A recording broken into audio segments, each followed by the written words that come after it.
Hey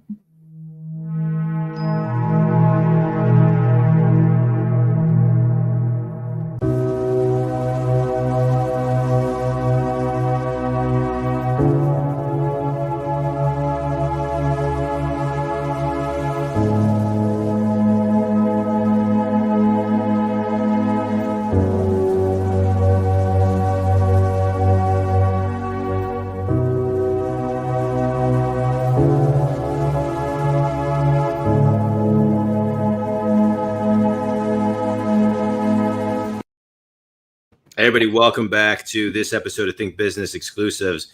Looking forward to talking with Dave McNulty. Dave, it's great to see you. You are Vice President, Global Human Resources, and I'm looking forward. I love talking about HR. It's one of my favorite topics to talk about for many, many reasons. I'm looking forward to kind of taking a deep dive with you.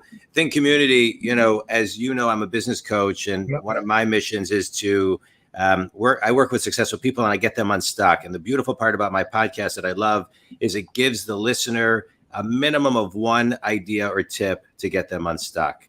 And so, Dave, you lead HR for Lear's two businesses, Seeding and E-Systems and Corporate, in addition to talent acquisition, and responsible for HR teams globally across the Americas, Asia, Europe, and Africa.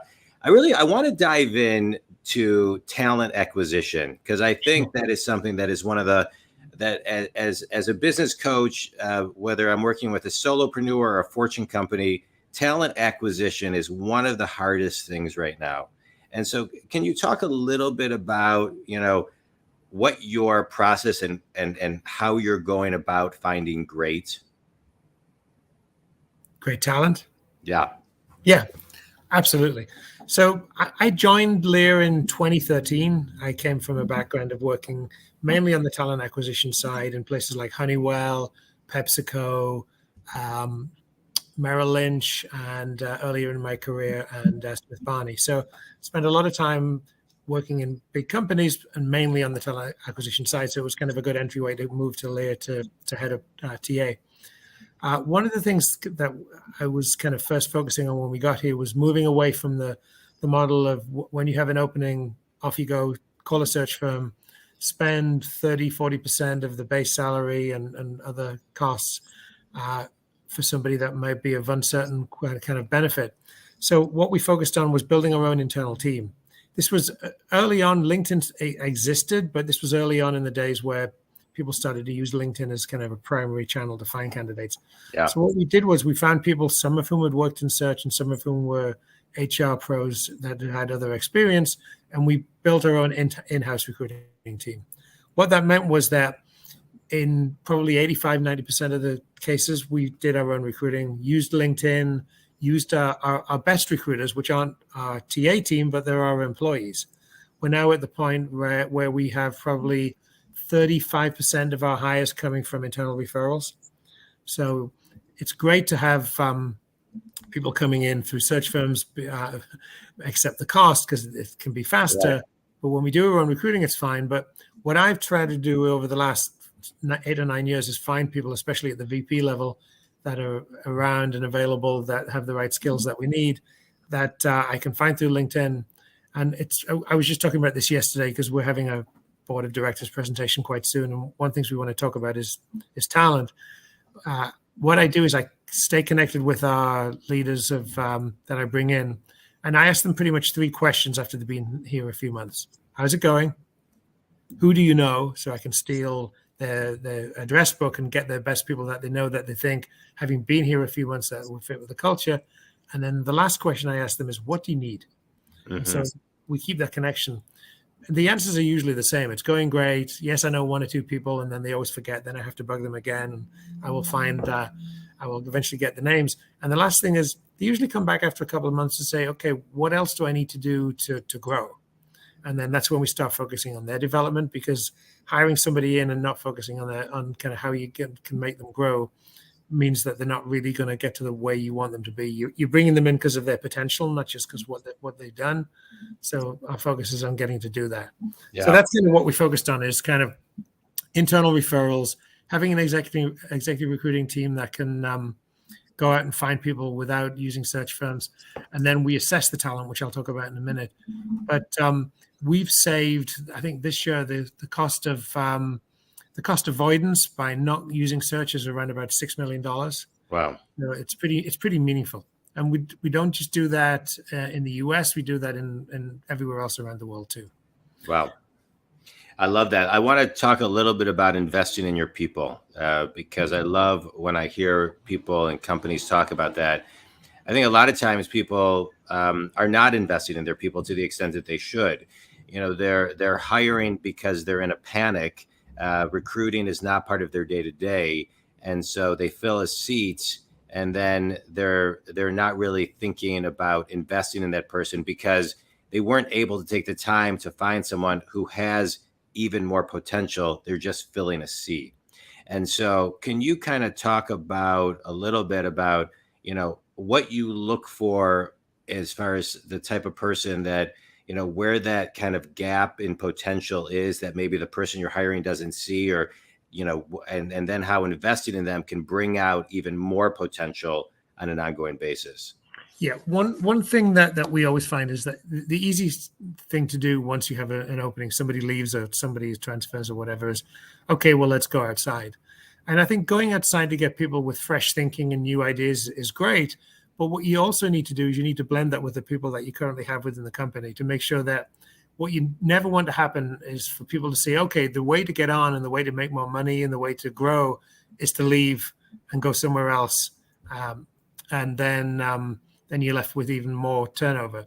So what we try and focus on is giving people the skills that they need and giving them development on a kind of an ongoing basis. We have a bunch of different programs that we have for development, whether it's in business specific skills, whether it's finance, HR, IT, or whatever, or more generally in terms of their own personal development. And we use a number of different tools and approaches to get that done. But what we find is that if you leave people just to sit there and wait, what will happen is that they will find their own way of getting developed, and they'll find their own way of leaving to go get it. Yeah.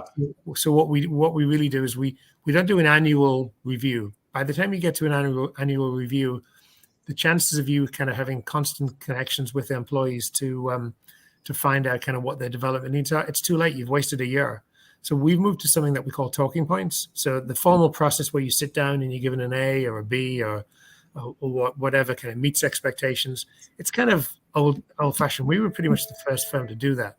So what we do now is we have a series of coaching conversations where the expectation is you do 4, but we can live with a minimum of 3 conversations a year, roughly once a quarter, where you come in, sit down with me, tell me what you're working on, and I'll tell you what I think is going well, tell you what I think you could be doing better at, and let's talk about what you need in terms of development. And then we have an in-house suite of different programs that can provide that development. But if you leave it till a year later, it's too late. And if you leave it so that you're not driving this conversation, the employee needs to drive it themselves, but it needs to be a genuine partnership to focus on what they need to develop. Yeah. I love that. And I always find, Dave, that everybody wants to know how they're doing, and the once a year, it just doesn't really work. And I would think that leads to those meetings, those connections lead to the 35% of internal referrals. Yeah. One thing that's interesting that we find is that we did a survey last year of people that left, and this is obviously a challenging time with COVID, and there's huge demands on people, and so turnover is higher generally across the industry and across the region. We've managed to keep our turnover down, but we still lose some people. The one thing that we found in common for the people that left, we picked the director level as just a kind of let's pick a band and see what we learn. We asked them how many coaching conversations have they had with their manager, and the number with the people that were leaving was consistently lower than what it should have been. Mm-hmm. So what it meant was you don't spend time with your people are going to start thinking and start looking elsewhere. Yeah. I'm a big believer people leave managers, not companies. Yeah. I mean, it's 2 things. People don't really leave for money. They usually get more money on the way out, but people leave for 2 reasons. One, because they don't have a great boss, or the second one is that they're not being given the opportunity to grow. Yeah, I agree. Wow, I love it. Let's talk a little bit about building ambassadors, because it sounds like that's something that Lear does really, really well. building ambassadors, 35% internal referrals is really high. And so how are you, I mean, you've laid the foundation of a lot of things that you're doing, but just kind of, bridge that to how that affects the culture, which is, bringing internal referrals in the door. It starts with building a sense of pride in the company. This company's been around for 100 years, and we've had our ups and downs. Bankruptcy, 15 years ago, and then risen like a phoenix from that over the last 15 years, and obviously challenges after that. But we've built a culture, and the current head of HR, Tom DiDonato, has been here for the last 10 years.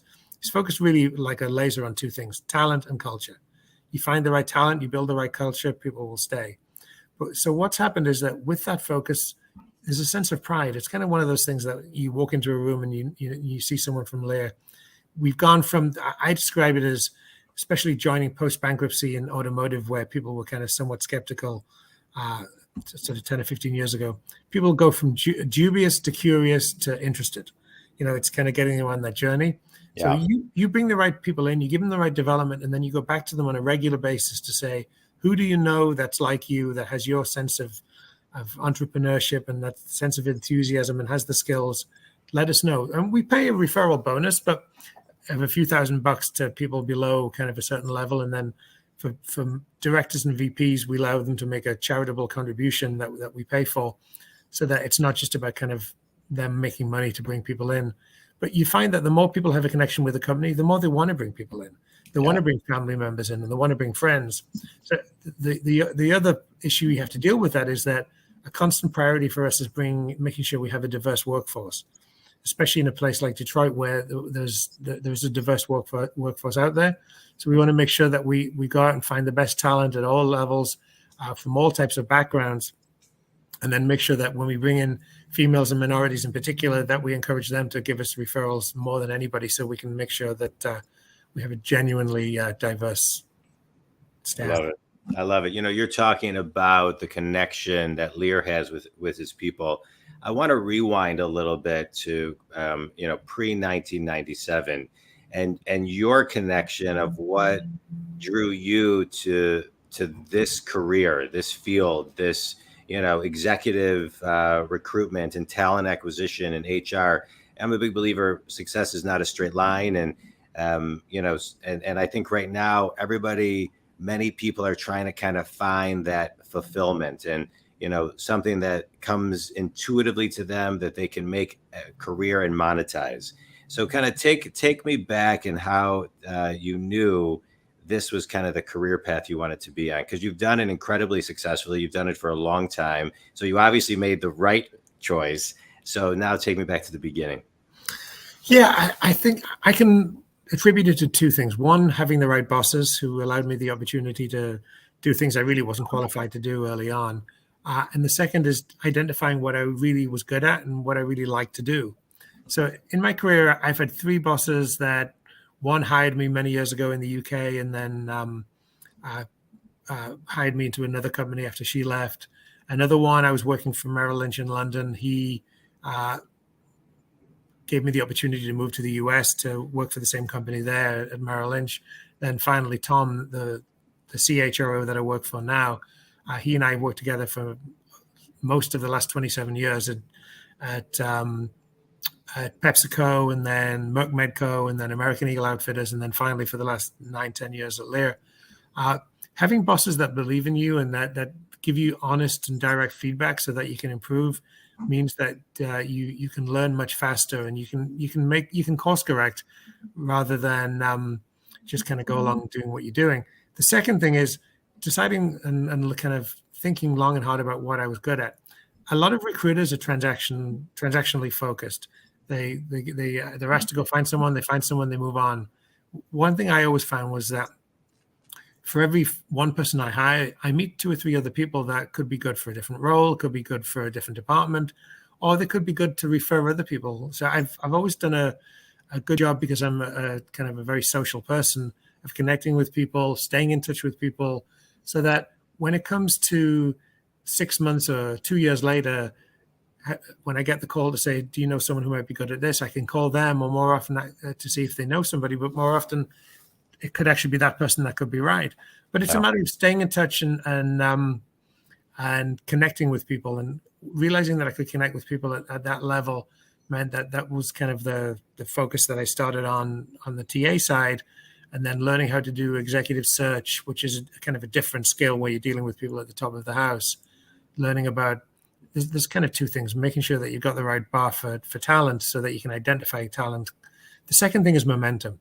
The biggest way to make sure that you don't do well is to operate at a steady pace, rather than being able to hustle to make sure that you can get the right person in front of the right people within the company quickly, and then determining who the right people are, so that I've got this great candidate, but they have a different background. Well, let's have them meet people with a similar background to them when they come in. So it's not just coming in an interview with 5 people who say, okay, tell me about yourself. Tell me what you've done well. Tell me what you've struggled at.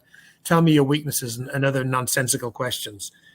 Finding people that can actually have a conversation with people and build that connection. It's all about building that relationship. Yeah, I love what I want to talk about relationship building for another minute or so, because you said something to me that resonated very deeply, which is, you had great bosses, you had people that believed in you, you had people who saw your potential. Just going back to what how we started our conversation. I mean, you had someone who saw your potential, and it reminds me a little bit of I don't know if you ever watched The Men That Built America. But, Carnegie was from the age of 12 working with Tom Scott in the railroad business. And, he was a mentor to him. And so that's what I really want to talk to you about is mentorship. A lot of people don't have it. A lot of people need it. I think the Gen Z generation and the millennial generation are craving it more than the older seasoned generations. Yeah. So can you just talk about why people need mentors and really what a mentor is? And I just want to say this too, because I've had mentors that I thought were mentors, but really they had their own agenda. And a true mentor is someone like you're talking about who really brings out your potential and wants the best for you, I have found. And so I 100% agree. Yeah. So talk a little bit about finding the right mentor and listening to your intuition that it's not somebody who just wants you to do something for them. Yeah. One thing that we've avoided at Lear and most other places I've worked at is the first instinct is usually let's develop a mentor program. Let's have 30 high potential people. Let's give them all a mentor and let's put them together and see what happens. The one thing that we found is that we can support mentor-mentee relationships, but really what happens is people find their own mentors. That's the biggest kind of revelation to us is that if you allow people the chance to find their own mentors and then see how the relationship develops, it goes a lot better than assigning people, because what tends to happen is then you have a monthly conversation, you sit down and kind of you're both watching the clock, and then you get out of there, and then 20% of them maybe work because the people have a genuine connection. But having somebody that's invested in you is something that you can't assign. It has to kind of happen naturally. So what we try and do is we encourage people in different situations to connect with leaders. Then if they develop a connection in a relationship, that's great. Yeah. We have a program for 31, it's a pilot program, 31 high potential women and minorities at Lear called Together We Grow, which we've kind of talked about it publicly, where we have their managers part of the program, and we have people that kind of partner with them. And you could call them mentors, but we look at it more as much of a coaching thing as anything else. But they have regular kind of catch-ups, and what tends to happen is that the more you give people the tools and the more you actually encourage them to kind of work together, it works. But in the end, people kind of get to a point where they find someone that is either in their department or quite often outside the department from a kind of different background, but that has a genuine curiosity. Yeah. So our hope is that we can find people that A, have the drive to go out and find someone to act as their mentor, and then B, can find someone that they can connect with, because it's all about that connection. And the person has to have a couple of things. They have to be direct and honest, and then secondly, they have to be curious. So tell me what's going on with you. Why do you think that's happening? How else do you think you could have handled that? what else, what other approaches do you think you could take, rather than this is what I think you should do. You don't want kind of this kind of directive approach. It's much more kind of having a curiosity about them, and like, why do you want that? Why do you want to talk to your manager and ask about this and that? And so they have someone that they can bounce ideas off, I think, is more important than giving people direct feedback. Yeah, I agree. They need to be more interested versus just interesting, telling, the how-tos. Yeah. Let's talk about HR for a second. And, one of the things I see, Dave, I've seen this, I think, my whole career. I see it kind of under a microscope as a business coach. The difficulty people have for asking for help, for, walking in that HR door and asking for help. And so can you talk about that a little bit, and how you encourage people to reach out and ask, and what that process should look and feel like?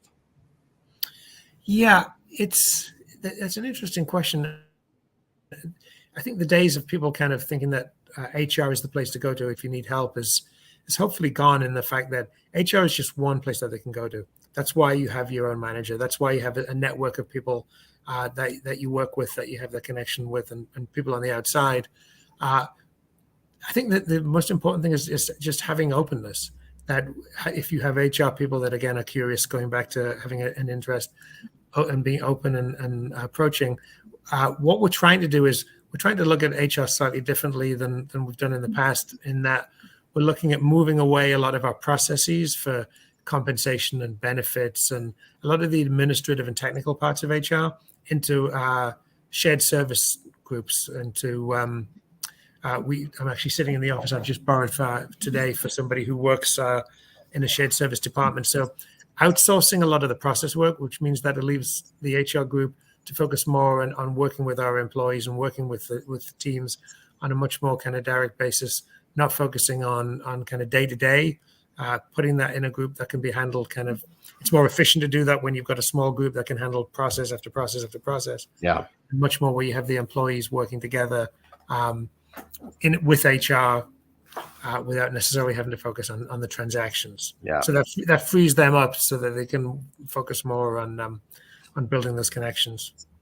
It's interesting. One of the things, just going back to the data you brought, the people that left had less interactions with their managers. I find that when I talk to people who go to HR and skip over their manager, it's because they don't have enough meetings with their manager. Yeah. And so they don't have that, like you said earlier, they don't have the connection with their manager. So they feel like they have no choice but to only go to HR. Yeah. So, it's interesting. One thing we also do as well, John, is we piloted something, I think 4 or 5 years ago now. We were the first ones to do it. It's called the leadership report card. And what happens is that for our vice presidents we started with, and then our directors and now managers, you get sent a survey that asks questions about the person that's getting the report card, 6 peers and together with 6 direct reports. So I got mine probably a month ago, and we all sit there in May. It's kind of waiting for the report card from school, thinking, okay, this has got to go home to my parents. So you get your report card and it asks questions, and then we put it together, and then we give you a grade. So you get an A minus, B plus, all the way down to a C. And the goal isn't that we're going to promote the A's and fire the C's, because it's more for the employee. It's not for the manager. So the goal is for the employee to take the report card to the manager to say, look, this is what I learned. This is what I'm finding. This is what people are saying to me, because you have the chance to make comments too in the report card. But it really makes a difference. And the one thing that we found is that if I have somebody coming to me to say, okay, how can I improve my score? We can sit down with them and we can coach them to say, well, they're saying that you need to focus on this or focus less on that. But the one thing that's constant is, if you want to improve your score from your direct reports, improve the number and the quality of your coaching conversations with your people. Because that is almost without fail the reason why the scores are lower than they should be. Because they're not spending the time with their employees. Employees crave feedback. Yeah. They crave it. They don't always like what they get, but they crave it. And if you don't focus on giving them the feedback, you're going to hear about it and you're going to see about it in your reports. Yeah. And people say it's it's the kind of a Gen Z thing and it's a Gen X thing, and they want more feedback. I don't think that's true. The ancient Greeks used to complain about the youth of today, right? So I really don't think anything to do with their age. The difference with kind of the new generations is that they have better information than we did, and they're better connected. Yeah. They have the internet as a tool to learn, and they also have everything from LinkedIn to Instagram to you name it, technologies that my kids know and I don't. Yeah. So they're just better informed.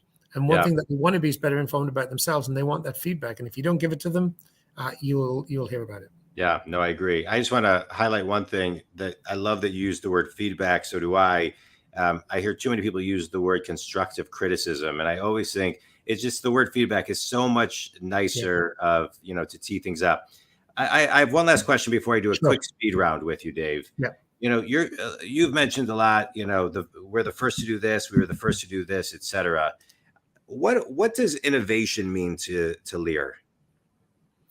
I think it's the core to what we do. We have a CEO, Ray Scott, who's been at this company for 34 years, and the reason he got to that level and the reason he's succeeded is because you can basically say a seat is a seat is a seat, and so what difference does it make? Unless you innovate to find the solutions for our products that don't do what our other competitors are doing, you end up dealing with a commodity. So innovation, and not just in our products, but also in the way that we look at our business, the way that we work with our customers, means that we have to be focused on being an innovative company ourselves and making sure that we can find people that can think about not just what we need to do for our customers today, but what does that mean for Industry 4.0? What does that mean for how our plants are going to look? Do we need the same type of technology? Almost certainly no. You need to continue to evolve. But do we need the same type of people? And the answer is usually not either. You need to focus on bringing in people with that kind of innovation mindset going forward. Yeah, I love it. I love it. All right, quick speed round. You ready, Dave? Sure. A book that's had the biggest impact on you? God, I read so much that which one would I say more than any other? Probably I'm assuming you're going to edit this down because I just spent 15 minutes of gap there. I think the books probably had the most influence on me are the Robert Caro books, Master of the Senate about Lyndon Johnson. Just the level of detail and learning about the process of politics, how politics worked, and how he rose. I just think it's probably the most interesting book I've ever read, and it's a lesson in kind of how somebody can work in many different structures and many different ways. All right, I haven't read that. I'm going to read it. Best piece of wisdom you've ever received? Tell the truth. Yeah. It's easy when you're in HR to say, okay, well, how do we say this? How do we tell someone they're not right for a role? Or how do we tell somebody in power that we don't agree with their approach? And you can think of a million different ways to kind of put it together, but in the end, tell the truth. Yeah. People actually value the truth.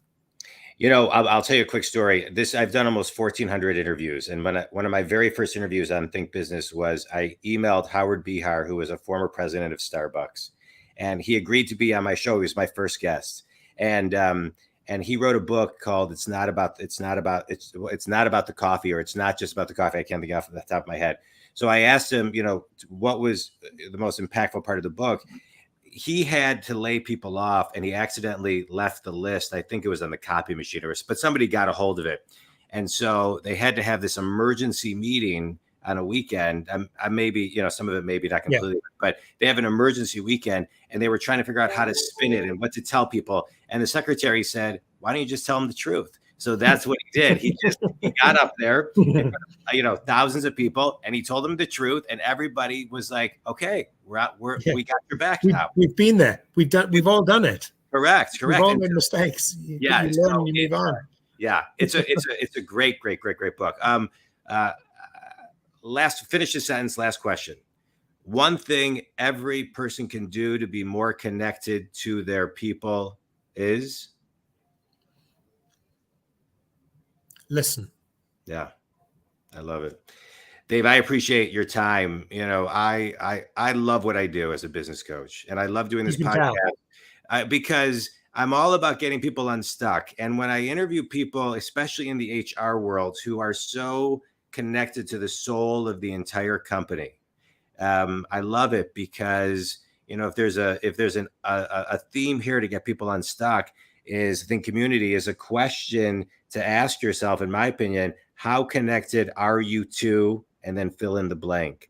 Because if you're not, then on the commodity scale, you are viewed probably more as a commodity. And Yeah. in recruiting today, recruiting, retaining, training is so difficult if you are not connected. And you brought up a lot of highlights. People, don't leave for money if they're not connected. Why people leave because they're not connected to their bosses. I appreciate all of the things that you shared today. I think it will help a ton of people continually get unstuck. And thank you, Think Community. Thank you for listening. Dave, any last words? Any last thoughts? No, thanks. I couldn't thank you more for allowing me to do this.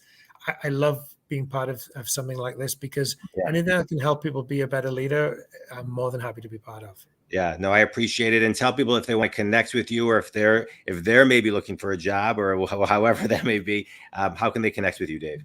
Dave McNulty at LinkedIn.com. You can find me there. Connect me. Good. I'll respond to anybody.